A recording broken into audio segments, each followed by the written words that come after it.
Assalamualaikum warahmatullahi wabarakatuh. Waalaikumsalam warahmatullahi wabarakatuh. Kami dari kelompok 6 akan mempresentasikan interaksi dampak positif dan negatif di negara Jepang, etnis dan sumber daya manusia.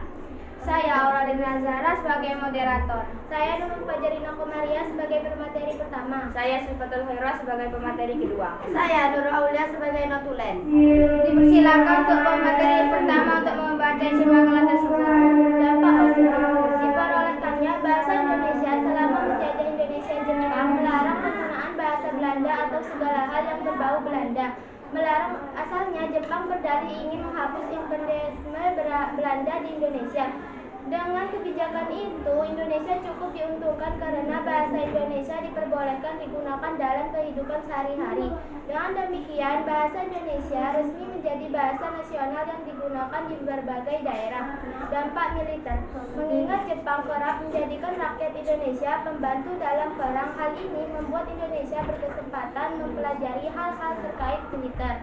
Salah satunya melalui pelatihan di pembela tanah air, peta, bekal ilmu militer ini lantas digunakan untuk melancarkan perlawanan terhadap Jepang.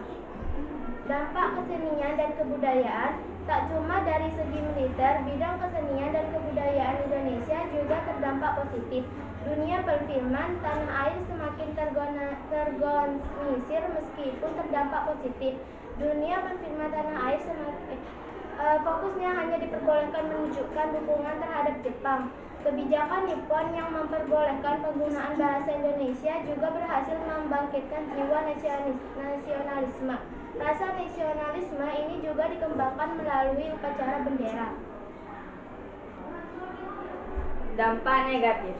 Selama masa pendudukan, Jepang banyak melaksanakan kegiatan-kegiatan yang pada akhirnya malah merugikan dan menyengsarakan rakyat Indonesia.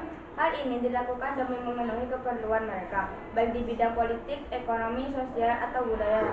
Dampak politik. Di bidang politik, Jepang melakukan restrukturisasi pemerintahan, reorganisasi administrasi, propaganda, dan akomodasi tokoh penguasa melalui gerakan 3A, Pusat Tenaga Rakyat atau PUTERA, Chousangein atau Jawa Hokokai, serta memobilisasi massa guna memperoleh dukungan politik dan militer dari rakyat Indonesia.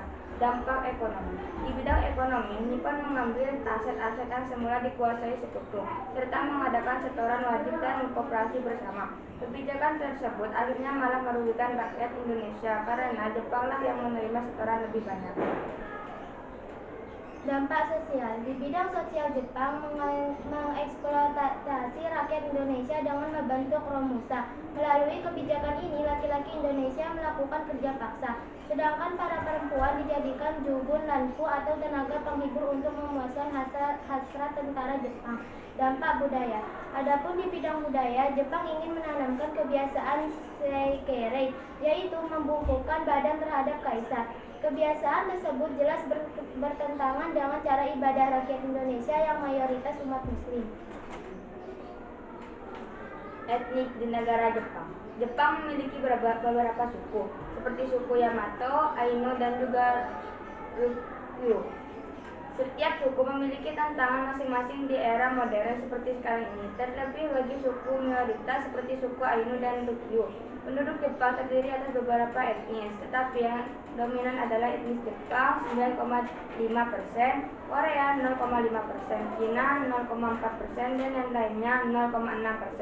Agama yang dianutnya terdiri atas Hindu 83,9%, Buddha 71,4%, Kristen 2%, dan yang lainnya 7,8%.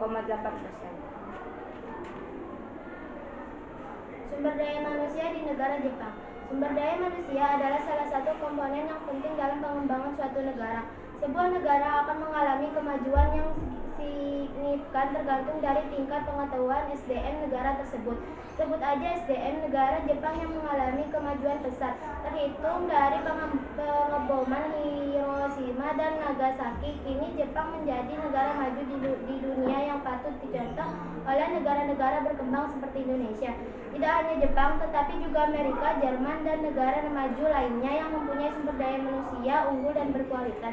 Manajemen SDM juga salah satu unsur yang menjadikan sebuah negara menjadi maju dan mampu bersaing dengan negara-negara canggih.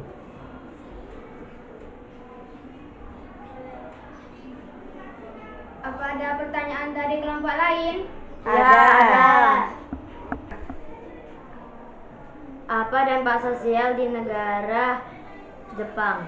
Baik, yang kami jawab. Dampak sosial di bidang sosial, Jepang mengeksploitasi rakyat Indonesia dengan membentuk Romusa. Melalui kebijakan ini, laki-laki Indonesia melakukan kerja paksa, sedangkan para perempuan dijadikan dukun, nanpu atau tenaga penghibur untuk memuaskan hasrat tentara Jepang.